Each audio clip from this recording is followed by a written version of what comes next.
전 세계적으로 전기차 시장이 호황을 맞으면서 핵심 부품인 2차 전지 산업도 급속도로 커지고 있습니다.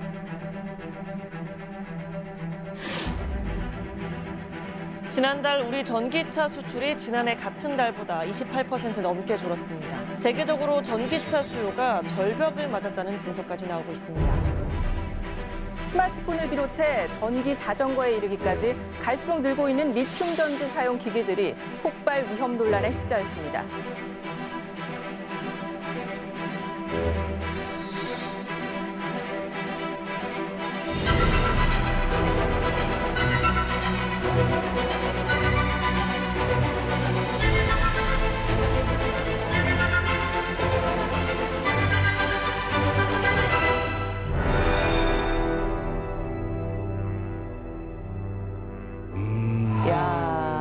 오늘 내용이 말이죠. 잘 들으면은 어디가 좀 떠오르겠구나라는 등등 뭔가 조금 보이지 않을까라는 지금 관련주 물어보시는 건가요? 에이, 그 돌려서 얘기하고 있는데 왜 이래요? 너무 돌리시는데. 쭉 보시면 될 것 같습니다. 사실 저도 좀 많이 공부를 하고 있는데 약간 뒷북이지 않은가 싶습니다. 요즘에 그래요? 2차 전지가 좀 내림세예요.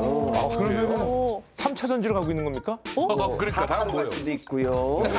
근데 애플이 전기차를 개발하려다가 포기하고 막 이런 뉴스도 보고 전기차가 한참 쫙 오르다가 갑자기 뚝 브레이크 걸린 느낌이거든요. 예. 왜 갑자기 그럴까요?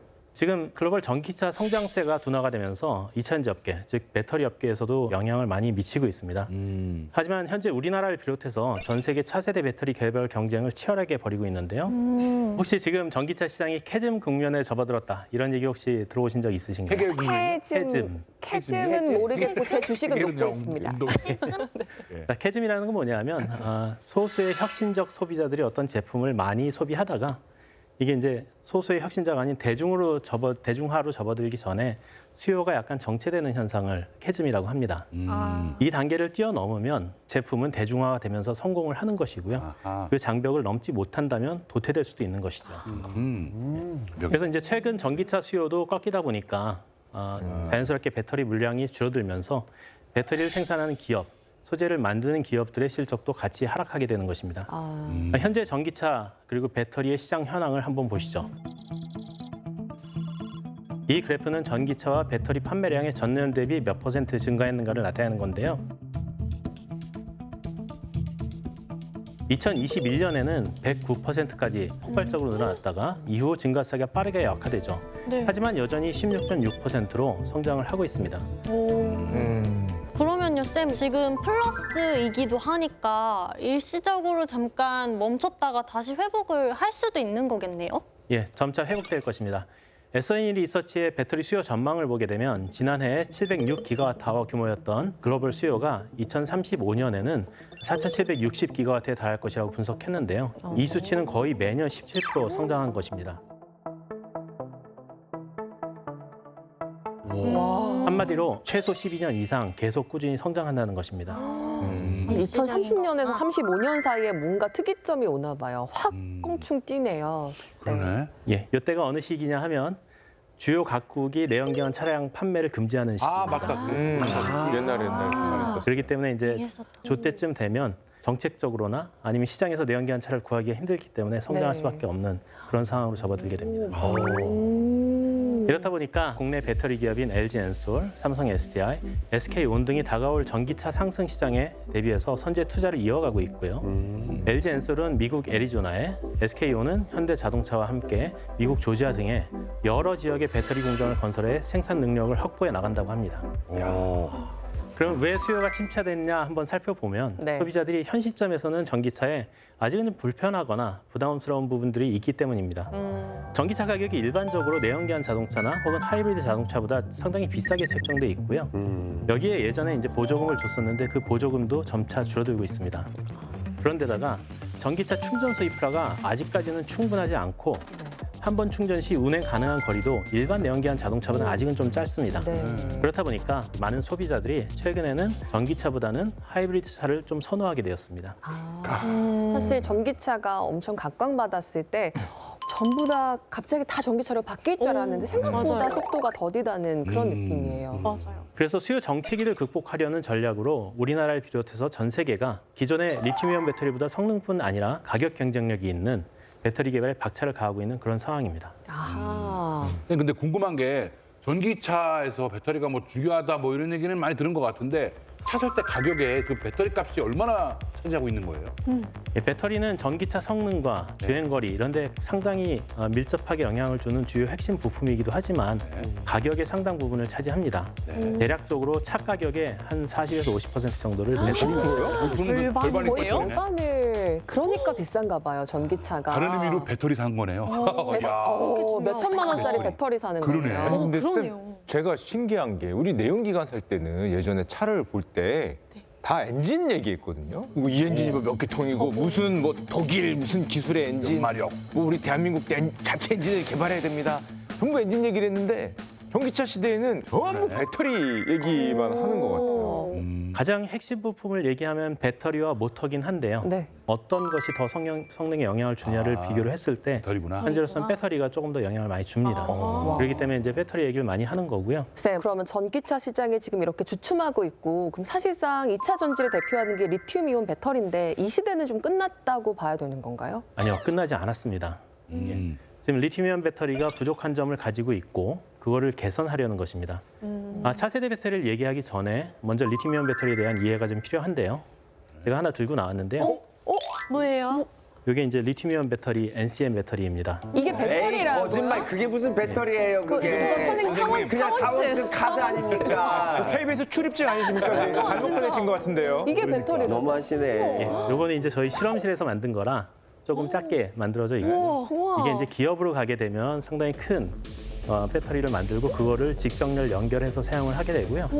배터리 형태는 요건 이제 파우치 타입이라고 합니다. 네. 이렇게 알루미늄 케이싱 해갖고 이렇게 만드는 걸 파우치 타입이라고 하고요. 이거 이외에도 각형이나 원통형 예, 그런 모양으로 생긴 배터리도 있습니다. 그래서 그런 형태의 다양한 형태의 배터리가 있습니다. 네. 선생님 그거 저희 한번 봐도 될까요? 예. 네. 이야, 우와. 갖고 튀어. 너무 신기해요, 진짜. 생겼다. 오. 이승현 그렇게 아나운서가 들고 얇다고? 있으니까 되게 작아 보이네요. 그만하세요. 그만하세요. 아니 이거 정말 여기 약간 몰캉몰캉하고 이렇게 구부러지는 진짜 파우치 있잖아요. 뭔가 이렇게 마시는 파우치 같이 생겼는데 굉장히 얇습니다. 우와, 이거. 우와. 와. 저 정도 사이즈면 신기하다. 휴대폰에 들어가는 사이즈인가요? 아니면 요건 얇게 만들어졌기 때문에 휴대폰 거보다도 에너지 밀도는 작은 겁니다. 배터리 용량이 적군요. 예. 민상 씨 되게 먹으면 안 돼요? 말랑말랑해. 예. 처음 드시면 안 돼, 드시면 안 아니 돼요. 뭐 어쨌든 간에 우리 너무 고생이 많으신데 자연스럽게. 오늘 이민상 씨 출연료는 이걸로 하겠습니다. 다른 거 얼마인데 이거? 예, 지금 이제 리튬이온 네. 배터리를 구경을 하셨는데 여러분은 리튬이온 배터리에 대해서 얼마나 알고 계신가요? 우리도 배웠잖아요. 맞아요. 네. 배터리에 비싸진다. 많이 쓰인다. 그래. 광물을 구하기가 어려워서 어렵다. 그래서 리얼하다. 달나라에서도 한번 캐보겠다. 맞아요. 경쟁 소규모수에서 나온다 뭐 이런 거 배웠습니다. 예, 많이 알고 계시네요. 아, 그렇습니까? 아, 예, 다행이네. 리튬이온 배터리는 인류의 문명을 바꿨다고 해도 과언이 아닙니다. 과거처럼 벽돌폰 들고 다니지 않으셔도 되고요. 예, 또 AI나 IoT, 웨어러블 기기 등 정보통신기기와 전기 자동차 산업 분야, 신재생 에너지 필수 요소인 ESS, 에너지 저장 장치 시스템 등 광범위하게 활용되고 있습니다. 와, 안 쓰이는 데가 없네요. 예, 그렇다 보니까 이제 2019년에 리튬이온 배터리 개발에 공헌한 연구자 3명이 노벨 화학상을 수상을 합니다. 와우. 가운데 있는 분이 스탠리 위팅엄 교수님이고요. 1970년대에 리튬이온 배터리의 원리를 최초로 개발을 했습니다. 그리고 좌측에 있는 분이 존 B 구디너프 교수님이시고요. 이분이 양극 소재의 특성을 성능을 향상을 시켜서 기존 대비 성능을 2배 이상 끌어올렸고요. 가장 우측에 있는 분이 이제 아키라 요시노 박사님인데 흑연 음극을 적용하고 이 기술들을 조합해서 현재 쓰이는 리튬이온 전지에 가까운 원형을 만들어낸 것입니다. 그래서 이제 1991년에 일본의 소니가 최초의 리튬이온 배터리를 만들어서 판매하기 시작합니다. 리튬이온 배터리는 보시는 것처럼 양극, 음극, 전해질, 분리막 이렇게 4가지로 구성이 되어 있는데요. 원리를 쉽게 설명을 드린다면 리튬이온이 양극에서 음극으로 움직이면 그게 충전, 음극에서 양극으로 움직이면 방전을 하는 것입니다. 이때 전기화학 반응이기 때문에 이온이 이동을 하게 되면 전자가 따라서 같이 움직입니다. 네. 그 움직이는 게 바깥 도선을 따라서 움직이게 되고 네. 그게 전류입니다. 그래서 그 전류를 저희가 사용을 하는 거고요. 아까 보여주셨던 파우치 안에도 지금 이 구조가 들어있는 건가요? 예, 그 안에 양극, 음극이 있고요. 분리막까지 다 있어요? 예, 분리막이 그 사이에 들어가 있고 전해액으로 적셔져 있습니다. 그 전해액이라는 게 그런 겁니까? 그러니까 우리가 뭐 1% 부족할 때 이러면서 마시는 그런 이온 음료에 음료. 들어가 있는 성분 같은 거, 이온 같은 거 있잖아요. 같은 원리이긴 한데 네. 같은 거는 아닙니다. 아. 예, 그 음료는 드셔도 되고요. 이거는 마시면 큰일 납니다. 예, 민상 씨 절대 마시지 마세요. 그럼 이거 안 무심코 이렇게 자꾸 마실 것 같아서 이거 불안해요. 배터리 먹었다. 이러고. 같지 않아? 그런 느낌이 있어요. 배터리즈. 맞아요, 맞아요. 왠지 이민상 씨는 괜찮으실 것 같습니다. 선생님 사람입니다. 아니, 무슨 말씀을? 선생님 그런데 이렇게 안 쓰이는 곳 없고 완벽한 배터리 같은데 이게 왜 어떤 한계가 있는 겁니까? 괜찮은데? 예, 크게 지금 두 가지 정도의 부족한 점을 말씀드릴 수 있을 것 같습니다. 네. 일단 첫 번째 가격입니다. 비싸구나. 비싸구나 이게. 리튬이온 배터리는 현재로서 크게 두 가지 종류 정도로 나눠지고 있습니다. 하나는 NCM 배터리고요. 또 다른 하나는 LFP 배터리. 많이 들어보셨을 겁니다. NCM 배터리는 니켈, 코발트, 망간 등을 양극의 주요 성분으로 사용하는 배터리고요. LFP 배터리에는 인산, 철 등을 주요 양극 성분으로 사용하는 그런 배터리입니다. 이 둘은 조금씩 차이가 있습니다. 여기 보시는 것처럼 NCM 배터리는 일반적으로 에너지 밀도가 높고요. 네. 에너지 밀도라는 것은 전기 에너지의 저장 능력을 의미하는데 쉽게 말씀을 드린다면 똑같은 부피에도 더 많은 에너지를 저장하게 되는 그래서 가볍고 한번 충전하면 오래 갈 수 있는 그런 배터리를 에너지 밀도가 높다라고 표현을 하고요. 굉장히 크구나. 전기차의 주요 셀링 포인트였던 1충전 주행거리, 한 번 충전해서 얼만큼 주행할 수 있는지와 직결되기 때문에 자동차 회사들이 많이 사용을 했었습니다. 네. 그런데 니켈은 상대적으로 비싼 금속인데다가 코발트는 또 분쟁 광물입니다. 그래서 잠깐 분쟁 광물에 대해 설명을 드리자면 코발트가 가장 많이 매장되어 있는 국가가 콩고 민주공화국입니다. 네, 아프리카. 콩고 민주공화국. 그런데 이제 콩고는 정치적으로 좀 불안정한 나라고요. 네. 이 코발트 생산을 위해서 아이들이 동원돼서 아이고. 아이들의 노동 착취가 일어나고 있습니다. 이렇다 보니까 배터리 업계에서는 이 코발트를 아예 빼거나 최대한 줄이는 방향으로 계속 개선을 해 나가려고 노력을 하고 있습니다. 다시 말씀드리면은 NCM 배터리는 성능은 좋은데 가격은 좀 더 비싼 그런 배터리라고 보시면 되고요. 이에 반해서 인산철 배터리는 상대적으로 저렴한 광물들, 인산, 철 이런 것들로 만들어져 있기 때문에 그리고 또 수명이 NCM 배터리보다 조금 더 길기 때문에 경제성 측면에서 유리할 수 있습니다. 하지만 과거보다 많이 개선되긴 했지만 에너지 밀도가 낮기 때문에 여전히 일충전 주행거리가 짧다는 그런 단점을 가지고 있습니다. 지금 요즘 보면은 저 LFP 배터리 얘기가 점점 목소리가 커지는 것 같은데 물론 가격이 싼 거는 알겠는데 저렇게 목소리가 커지는 건 가격 외에 뭐 성능 향상이나 등등등 어떤 다른 이유가 또 있었을까요? NCM 배터리가 이제 에너지 밀도 측면에서는 높지만 인산철 배터리가 안전성 측면에서 좀 더 나은 부분이 있습니다. 안전성. NCM과 인산철 양극재의 화학적 특성 때문에 인산철이 조금 더 안정적이기 때문에 안정성 측면에서 좀 더 유리한 겁니다. 하지만 둘 다 가연성 유기용매 전해질을 사용하기 때문에 전해질이 불이 붙을 수는 있습니다.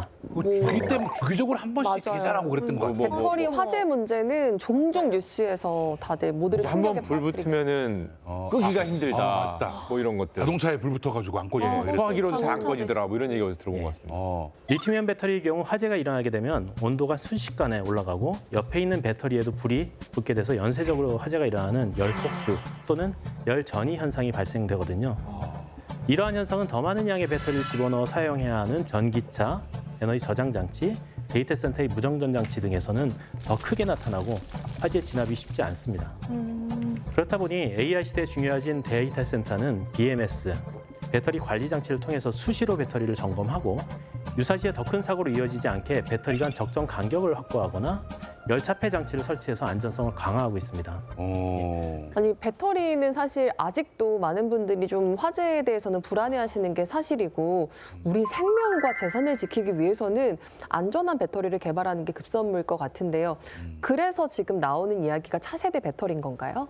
예, 그렇습니다. 물론 현재 리튬이온 배터리도 일반 소비자분들께서 걱정하실 필요는 없을 정도로 안전하기는 합니다. 실제 자동차 화재 비율을 보면 내연기관 자동차가 전기 자동차보다 더 불이 많이 붙습니다. 그럼에도 불구하고 리튬이온 배터리 안전성을 더 확보하고 일반 소비자분들께서 좀 더 안전하고 전기차를 탈 수 있게 하는 기술을 개발하고 차세대 배터리 기술 개발을 통해서 궁극의 안전한 배터리를 만들기 위한 노력이 진행되고 있는 것입니다. 또 기존 리튬이온 배터리의 에너지 밀도가 거의 최고 수준으로 도달해서 기술적으로 포화 상태라 새로운 배터리 개발이 필요한 상황이기도 하거든요. 그래서 기존 배터리의 한계를 극복하고 안전은 물론 가격 경쟁력을 갖춘 차세대 배터리에는 어떤 것들이 있는지 영상을 먼저 보고 나서 이야기하도록 하겠습니다. 네, 여기구나.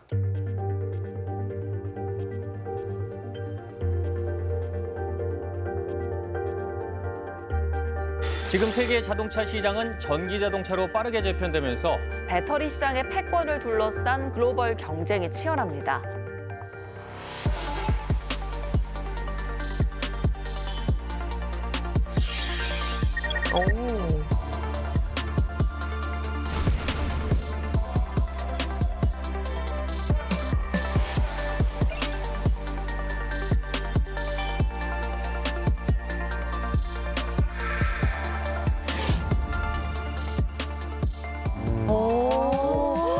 옆에는 좀 신기한 게 많네, 배터리들이. 정말 배워야 될 것도 많고 시장 잠재력도 무궁무진한 것 같아요. 예.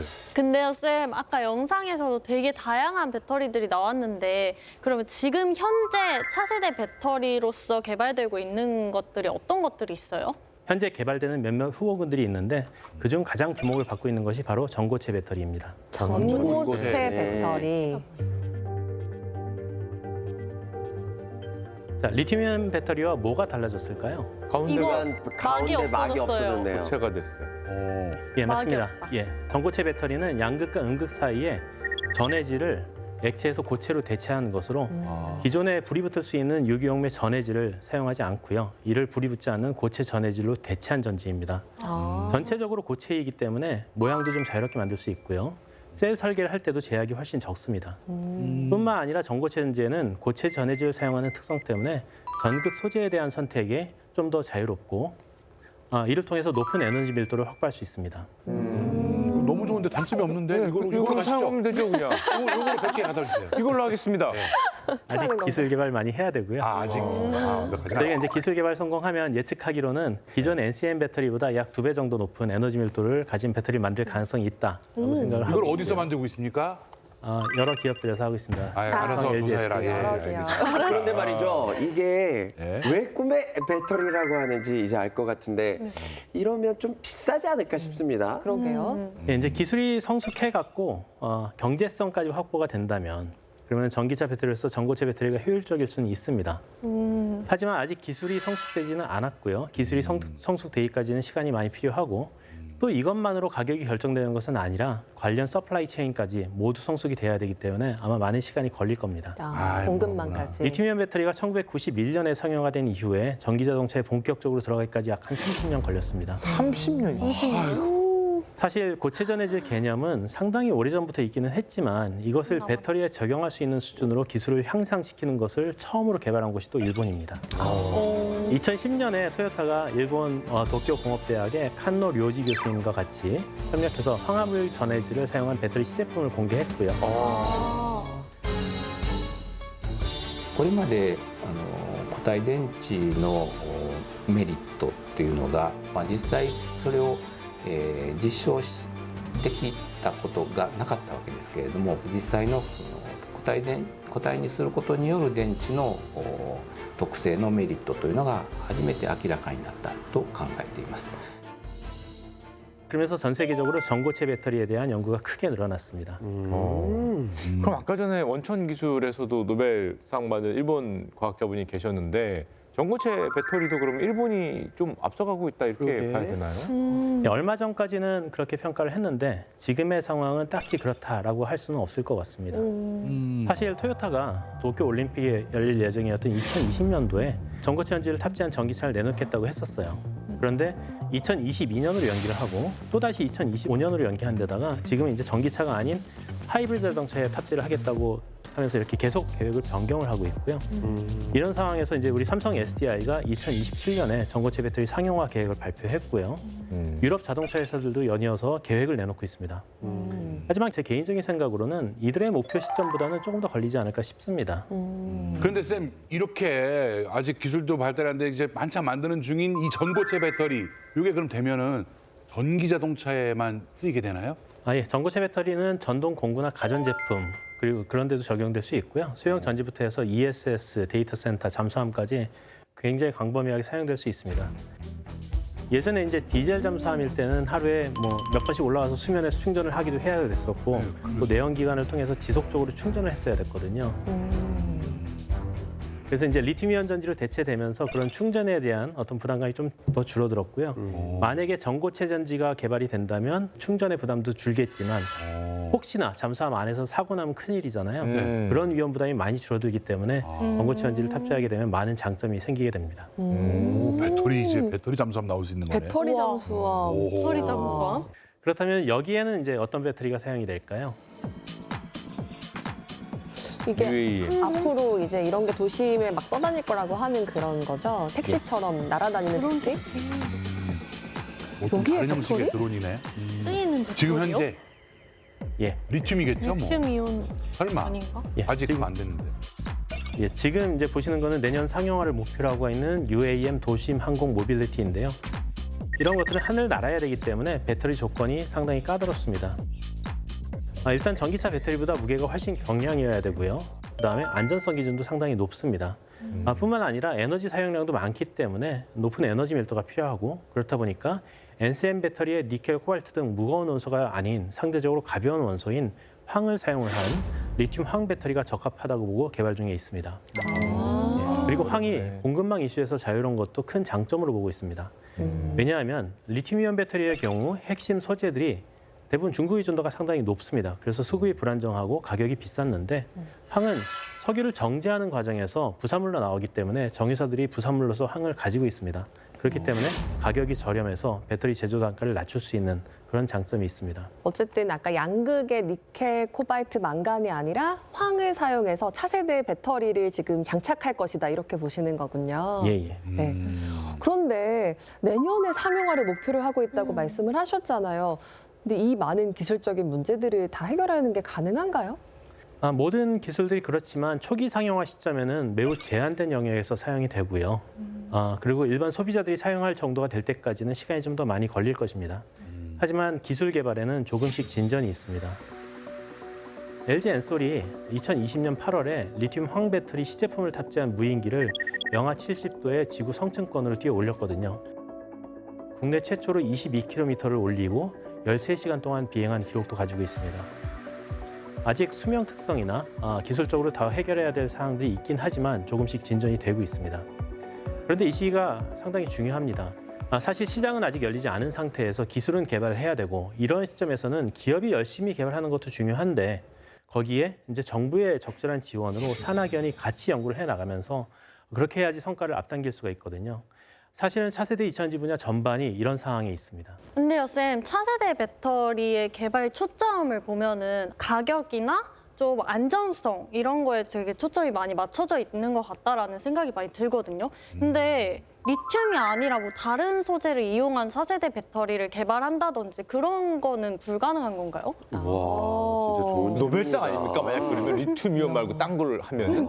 새로운 획기적인. 그래. 좋은 얘기 해주셨습니다. 다양한 차세대 2차전지 개발이 되고 있긴 하지만 그중에서 큰 줄기로 두 가지 방향으로 좀 연구가 되고 있습니다. 네. 첫 번째가 아까 말씀드린 전고체 배터리처럼 액체 전해질을 다른 물질로 대체하거나 해갖고 좀 안전하게 만드는 거고요. 또 하나의 줄기는 리튬을 다른 원소로 대체하려는 시도가 활발합니다. 그 중에 하나가 이겁니다. 뭔가요? 그중 하나가 바다인가요? 바다입니까, 바다? 바닷물로 바다 저 진흙. 공기 김선달. 뭐야? 물에서 물로 간다. 물의 전해질을 그대로 물 그대로? 물 그대로요? 뭔가요? 오. 예, 소금을 이용하는 것습니다. 소금이요? 그 소금이에요? 아까 바닷물 처음에 속에 선생님께서 개발하셨다던. 맞다. 정확하게는 바닷물 속에 있는 소금의 주요 원소인 나트륨을 이용하는 거고요. 저걸 이용하는 이 나트륨 이온 배터리는 리튬 이온 배터리 구조와 매우 유사합니다. 그래서 와. 리튬 대신에 어떻게 보면 좀 더 흔한 물질인 나트륨을 이용해서 바꿔 넣은 것이라고 보시면 되고요. 그런데 이런 나트륨 이온 전지는 리튬 이온보다 원자 번호가 크잖아요. 네. 그래서 네. 이온 반경이 크기 때문에 결정 구조 내에서 이동하는 게 조금 더 어려울 수 있습니다. 와, 그럼 쌤, 앞으로 우리 신한 그 천일염 그 염전 있잖아요. 예. 좀 투자를 해놔야 되는 거 아닌가요? 지금 염전에 투자를 한다고요? 미래 가능성. 저도 어느 기업이랑 이제 뭐 바닷물 속에서 추출해서 쓰면 된다라고 얘기를 했더니 그 기업에서 호주에서 암염으로 가져오는 게 더 싸다 얘기를 하더라고요. 다르구나. 암석 먹는 거랑 다르지. 신기하다. 근데 나트륨이 사실 좀 커서 움직이기는 상대적으로 좀 떨어질 것 같은데 뭔가 장점이 있으니까 개발을 하시는 거잖아요. 예, 나트륨이 이제 몇 가지 장점을 가지고 있는데 그 중에서 이제 최근에 미국에서 북극 한파가 몰아치면서 방전된 전기차들이 오도 가도 못하는 상황이 벌어진 것들 다들 아시죠? 네. 리튬이온 배터리가 이제 강추위에 좀 약하면서 방전 효율이 급격히 떨어지기 때문에 차가 못 움직였는데요. 나트륨이온 배터리가 저온에서 리튬이온 배터리보다 좀 더 우수할 것으로 예측이 되고 있습니다. 예, 하지만 에너지 밀도 측면에서는 이론적으로 리튬이온 배터리보다 낮을 수밖에 없어요.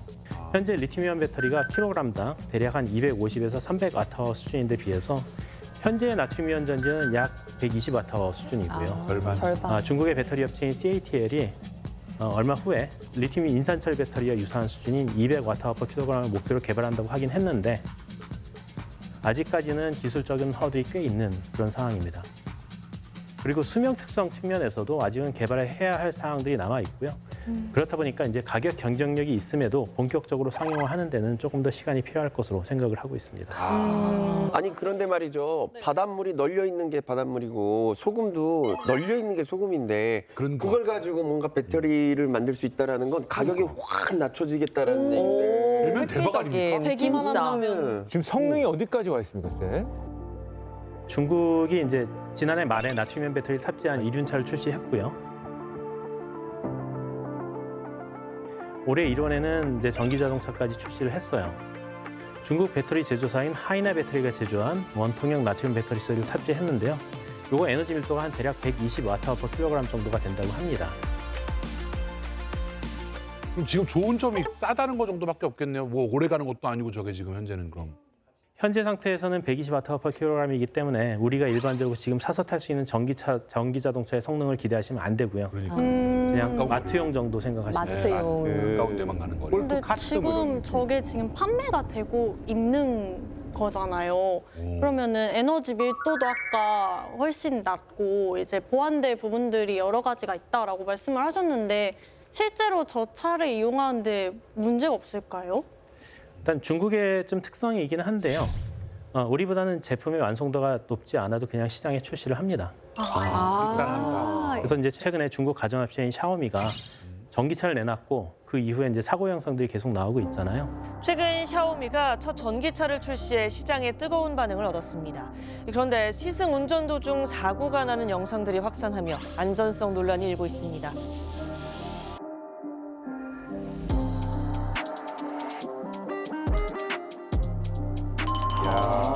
개발자로서 아직 해결해야 할 기술적인 부분이 많고 소비자들한테 내놓기 전에 조금 더 완성도 있게 했으면 좋겠다라는 생각이 많이 들고 있긴 하지만 중국이 그렇게 하면서 만약에 초기에 그 문제점들을 빠른 시간 내에 해결을 하고 완성도가 높아진다면 국내 자동차 업체나 배터리 산업에 좀 위협이 되겠다 하는 생각도 좀 들기도 합니다. 그리고 당장 전기자동차 이외에 막대한 시장으로 떠오르고 있는 ESS 영역에서도 차세대 배터리가 들어갈 가능성이 많이 있습니다.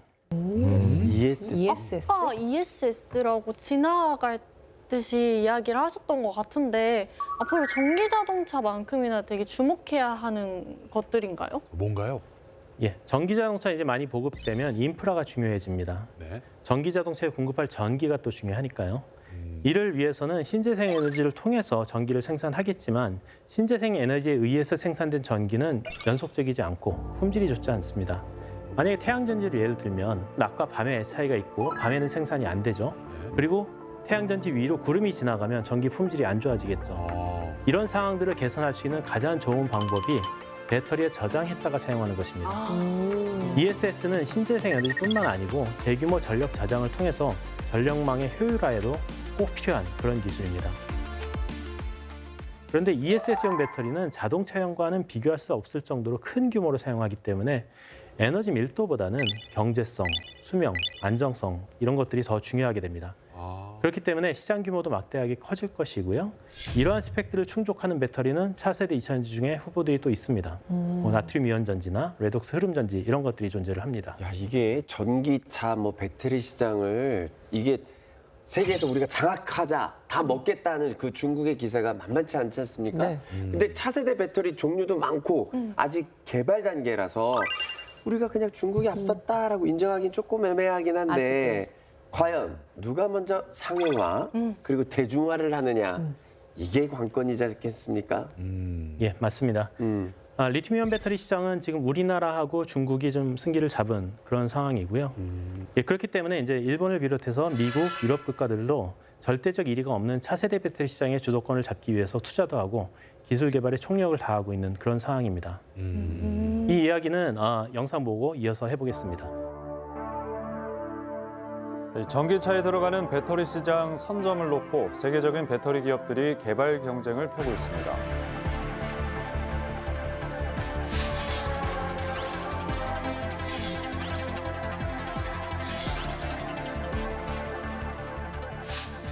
So just some videos of 4680 production. Long-term, Tesla is aiming to produce well over 1,000 gigawatt hours, possibly 2 or 3,000. So this really is just the start.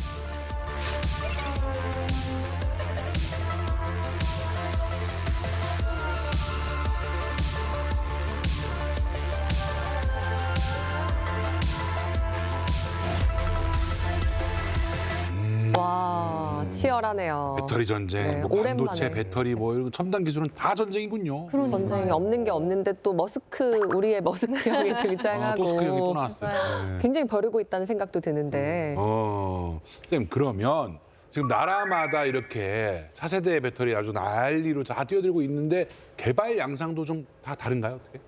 예, 중국 같은 경우에는 정부 차원에서 배터리를 유망 사업으로 그렇게 지정을 해놓고 막대하게 밀어주고 있습니다. 그래서 공장 짓는 데 지원도 해주고요.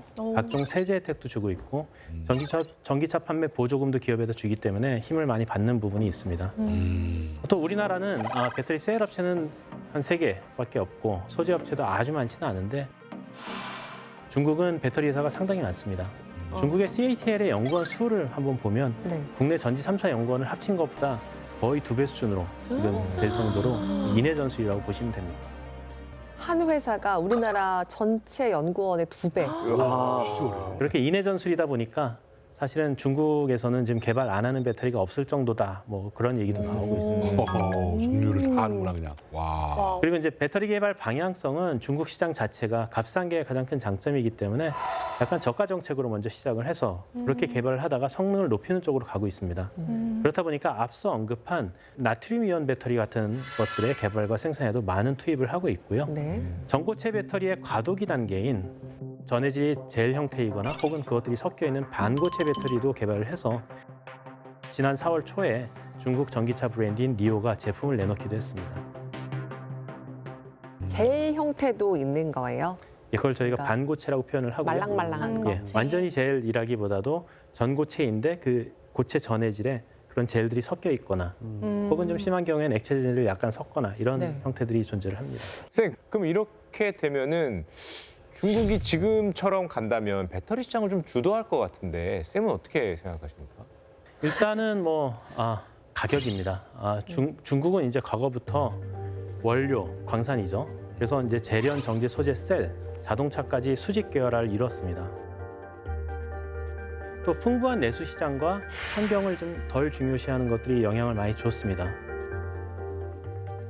이렇게 하면서 리튬 같은 원료단과 양극재, 음극재 등의 소재단의 시장 점유율을 높였습니다. 이러한 상황에서 배터리를 제조하는 회사들의 고객사들에서도 가격을 낮추는 것을 요구하니까 우리 기업들도 중국 소재를 사용할 수밖에 없었고 그런데다 최근 들어서는 중국 정부의 지원 하에 연구 개발에 대한 투자가 매우 크게 진행되면서 네. 기술력도 올라가면서 배터리 시장의 영향력을 확대해가고 있는 거죠. 사실 이런 것들이 정말 어떤 인력이 뒷받침되니까 다 가능한 것 같아요. 양적으로 많이 하니까 좀 질적으로도 성과를 내는 모습이거든요.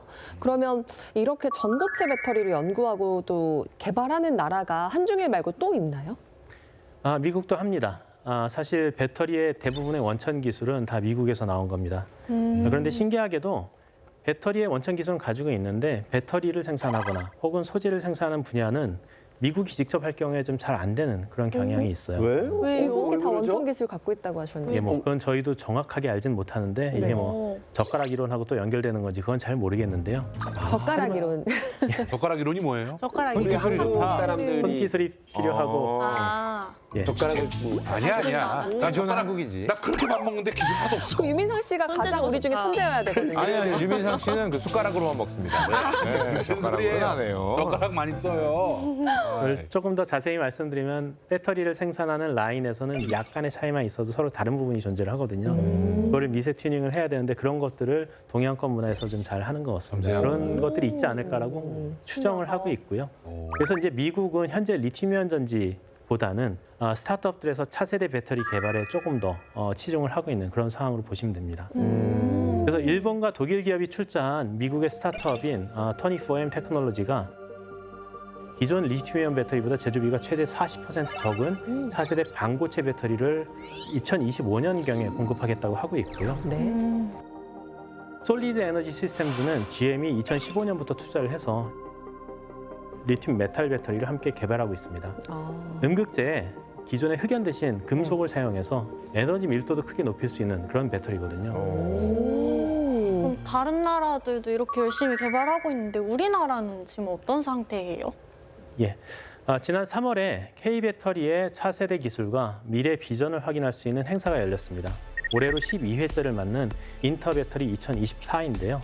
전 세계 18개국 579개 배터리 업체가 참여한 국내 최대 규모의 배터리 전시회입니다. 글로벌 배터리 기술 시장의 주요 트렌드를 읽을 수 있게 리튬 이온 배터리, 차세대 배터리, 보급형 인산철 배터리 등이 전시됐는데 그중에서 우리나라의 LG 엔솔과 삼성 SDI가 내놓은 셀2팩 기술이 주목을 받았습니다. 이것은 배터리가 셀, 모듈, 팩의 단계로 구성되는데 기존 배터리와 다르게 모듈을 생략하고 셀을 바로 팩으로 조립하는 방식으로 생산 과정을 간소화해서 모듈이 차지했던 공간을 셀로 채워서 에너지 밀도와 성능을 향상시키는 기술입니다. 그리고 SK-on은 셀2팩 기술 대신 기존 제품보다 진화된 급속 충전 성능을 갖춘 어드밴스드 SF 슈퍼 패스트 배터리를 선보였습니다. 쌤, 셀이 많이 채워져 있으면 또 안정성이 좀 떨어지거나 불안한 거 아닙니까? 모듈을 생략했으니까. 네. 네, 맞습니다. 모듈이 어떻게 보면 이제 안전장치 역할을 하는 그런 건데요. 이 모듈을 빼내고 그 자리에다가 셀을 더 채워넣는 겁니다. 그래서 여기는 아까 설명드린 대로 좀 더 상대적으로 안전한 LFP 배터리가 주로 사용되는 게 대세이긴 합니다.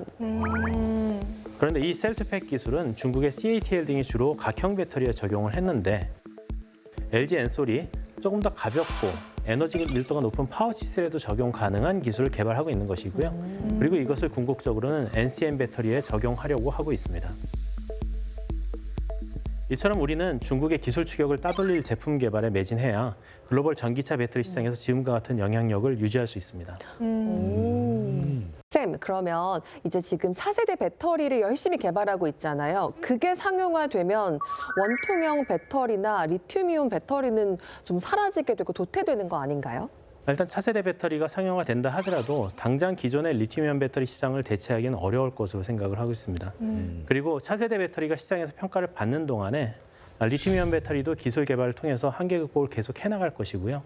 그래서 제 생각에는 향후에도 최소한 15에서 20년 정도는 리튬이온 배터리가 주력 배터리로 사용될 것입니다. 지금까지 왔던 길도 그랬습니다.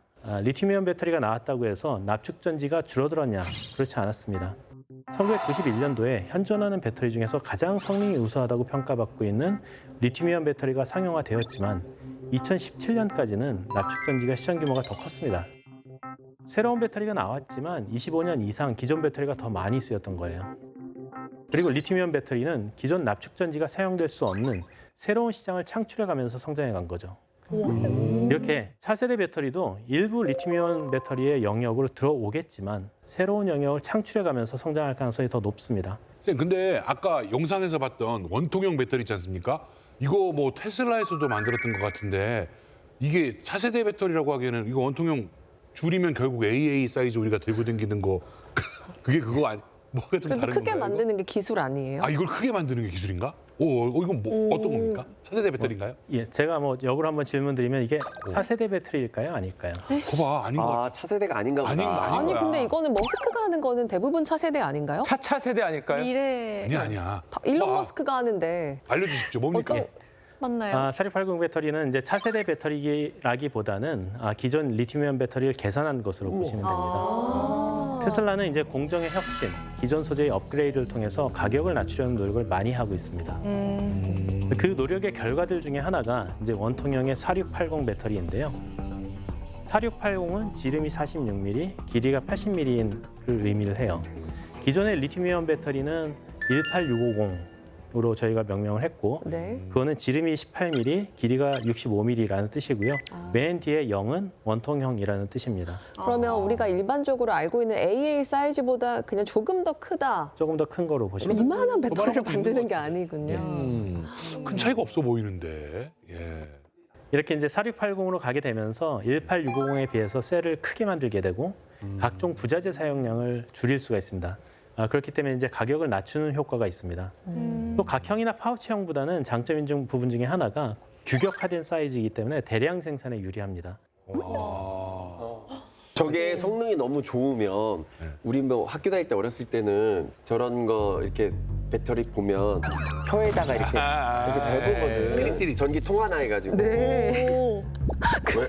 나만 그래요? 정말. 아우 우리 아유, 네. 쌤과 함께 시청자분들 다 기억하실 텐데. 혀에다 된다고요? 이렇게 돼서 찌릿 아, 이렇게 진짜요? 하는 거 있어요. 살짝 찌릿해. 네. 전기가 이게 아직 남았다 안 남았다 확인하려고. 이렇게 하면 카드뮴 중독될 이런 거 수 있지 조심해야 않습니까? 되겠는데? 우와. 저도 이제 건전지는 제가 혼자 옥상 올라가서 뜯어본 적이 있거든요. 오, 다르다. 이거 대보고 했는데 오. 리튬이온 전지는 절대 하지 마십시오. 큰일 나. 뜯으면 큰일 나고요. 이게 전압이 상대적으로 높기 때문에 저도 안 해봤습니다. 어떻게 될지 네. 모르겠는데 별로 좋지 않을 것 같습니다. 이가 시릴 수 있다고 얘기 들었던 것 같아요. 치료받았던 거. 오, 큰일 나, 큰일 나. 하지 마세요. 선생님, 그런데 아까 처음에 뭐 말씀하셨듯이 전기차 시장도 뭐 캐즘존이라고 해서 좀 주춤하는 것 같고, 그러면 전기차 주춤하니까 배터리나 좀 주춤하고, 중국은 이때라고 해서 저가형 배터리로 또 이제 시장을 가져가려고 이렇게 노력을 하고 있으면 우리도 뭔가 밀리면 안 되잖아요. 지금 리튬이온에서 우리가 좀 앞서갔지만 앞으로 이 글로벌 경쟁에서 우리 대한민국이 좀 주도해 나가려면은 어떤 부분에 좀 집중하는 게 좋을까요? 네. 일단 고품질의 제품의 가격 경쟁력을 가지는 것이 매우 중요한데요. 이를 위해서 기술 개발은 당연히 해야 되는 거고요. 조금 더 넓은 관점에서 본다면 수직 계열화가 필요합니다. 이제 과거 내연기관 자동차 기업들은 엔진 기술을 바탕으로 성장을 해왔습니다. 즉 좋은 자동차 회사는 좋은 엔진을 만드는 회사였죠. 그런데 지금은 전기 자동차의 엔진, 즉 배터리를 만드는 회사와 자동차를 만드는 회사가 분리되어 있습니다. 자동차 회사가 핵심 기술을 가지고 있지 않은 거죠. 그래서 자동차 회사들은 배터리를 내재화하기 위해서 노력을 하고 있습니다. 직접 개발해서 양산하겠다는 거죠. 이렇게 되면 각 완성차 업체의 전기차에 최적화된 배터리를 안정적으로 공부할 수 있고 생산 원가 절감으로 가격 경쟁력을 확보할 수 있거든요. 그래서 뭐 현대차, 토요타, 폭스바겐 등이 배터리 내재화에 앞서고 있는 그런 상황입니다. 하지만 반대 방향으로의 움직임도 있을 수 있어요. 과거 내연기관 자동차에서 BMW나 혼다 같은 경우에는 원래는 자동차 회사가 아니었습니다. 그런데 엔진 기술이 너무 좋아서 자동차 산업으로 진출한 경우입니다. 그리고 배터리 쪽에서의 대표적인 예가 중국의 비아디인데요. 원래 배터리에 좀 더 치중한 회사에서 출발해서 전기차 사업으로 진출해서 지금은 시장 우위를 점하고 있습니다. 지난해 4분기에는 비아디의 전기차가 테슬라보다 더 많이 팔렸습니다. 근데 이보다 더 공을 들여야 하는 거는 배터리의 수직 계열화입니다. 원료부터 배터리까지 우리가 다 해서 중국의 영향력에서 좀 벗어나는 겁니다. 셀 기술은 우리나라가 지금 세계 1등이라고 지금 평가를 하고 있습니다. 소재 기술도 기술력 자체는 우리가 중국보다 앞서 있다라고 평가를 합니다. 그렇기 때문에 원재료에 대한 중국 의존도를 낮추고 우리가 직접 생산하는 방식으로 가야 하는 겁니다. 최근에 국내 기업들이 외국의 해외에 있는 염호를 사서 직접 생산하는가 하면 그걸 재련 정제하는 친환경 공법을 개발해서 온실가스 배출량을 최대한 줄이는 방향으로 진행을 하고 있습니다. 아니면 여러 나라의 정제 공장을 좀 분산하는 방식으로 이렇게 좀 펼쳐 나가야 됩니다. 우리나라에는 자원이 없고 요소수 사태 등 중국이 지금 자원을 무기화하고 있는 그런 상황에서 우리나라는 배터리 1, 2년 하고 말 것이 아니기 때문에 장기적으로 좀 기초 체력을 잘 다져야 하는 그런 상황이 있다고 보시면 될 것 같습니다. 네. 그리고 또 하나는 배터리 재활용입니다. 이건 한마디로 새로운 유전입니다. 폐배터리에서 핵심 소재를 확보하면 배터리 원가를 낮출 수 있고 환경 오염도 줄일 수 있는 일석이조의 효과를 누릴 수가 있거든요. 그래서 전 앞으로 재활용 기술을 활용한 원자재 확보가 배터리 생산의 지속 가능성을 실현하는 데 핵심 전략이 될 것이라고 봅니다. 그 부분에선 제가 아이디어가 있습니다. 우리나라 또 금 모으기 운동했던 그런 민족이니까 폐 배터리 모으기 운동 한번 하면 이거 진짜 캠페인 같이 이런 건 어떠세요? 개인이 들고 나와서 갖다 주기에 너무 커서 쉽지 않을 거고요. 도와주실 수 있는 것 중에 하나가 집에서 이제 배터리 쓰고 소형전지 네. 쓰레기통에 버리지 말고 꼭 배터리 버리는데 갖다 버리시면 도움이 그거 됩니다. 재활용하고 있는 겁니까, 그거 진짜로? 지금 쓰레기 아파트에서 하고 있어요. 그러니까 뭐하러 주면 그거 어디로? 도움 되긴 해요. 어딘가 가져가서 그 재활용하는 업체에서 다시 재활용을 하거나 혹은 폐기를 하더라도 환경오염이 안 되게 폐기하는 방향으로 합니다. 지금 그냥 쓰레기통에 집어넣으시면 매립지에 그냥 매립되거든요. 그럼 거기서 이제 안 좋은 것들이 흘러나오면서 환경을 오염시키거나 이렇게 될 수 있습니다. 근데 참 중국이 어떻게 보면 지금 중국이 시도하고 있는 수직 계열화나 우리가 조금 가져올 건 가져와서 이런 부분도 좀 하자고 하셨잖아요. 근데 국가적인 지원도 굉장히 중요한 거 아닌가요? 예, 뭐 사실 정부의 지원, 국가적인 지원도 역할, 그게 상당히 중요하다고 생각합니다. 향후 5년간 유망 배터리 개발 사업에 투자하겠다고 했는데 이러한 투자가 효율적으로 꼭 필요한 기술에 의미 있는 규모로 투자하는 것뿐만 아니고 차세대 배터리 기술을 위한 고급 인력 양성에도 힘써야 되고요. 배터리와 관련된 정책적 부분, 그리고 이게 나라 간의 외교 문제도 또 있습니다. 그런 나라 간의 외교 문제에서도 해결할 의지를 갖고 적극 나설 필요가 있습니다. 배터리. 아이고. 방문하셨습니다, 홍석천 씨. 배터리. 제 나이가 되면 말이죠. 젊은 베르테르요? 배터리가 방전됩니다. 이제 끝난 거 아닌가 싶습니다만 이렇게 생각했는데 배터리 그리고 전기차 이제 시작인 것 같다라는 생각도 듭니다. 마지막으로 장기전이 될 배터리 경쟁에서 승기를 잡으려면 과연 어떤 노력을 해야 될지 알려주시기 바랍니다. 최근 몇 년간에 저희가 이제 좀 배터리 분야에서 선두를 치고 올라왔다고 해서 안주해서는 안 된다라고 생각을 합니다. 1991년에 소니가 세계 최초로 리튬이온 배터리 상용화에 성공을 했고 그리고 한 10년 동안은 세계 시장 점유율의 90% 이상을 가져갔습니다. 그런데 노트북 배터리 화재 발화 사건으로 인해서 리콜이 발생한 이후에 서서히 무너지기 시작했거든요. 또한 그들은 약간 미래 시장을 잘못 예측한 것 같기도 합니다.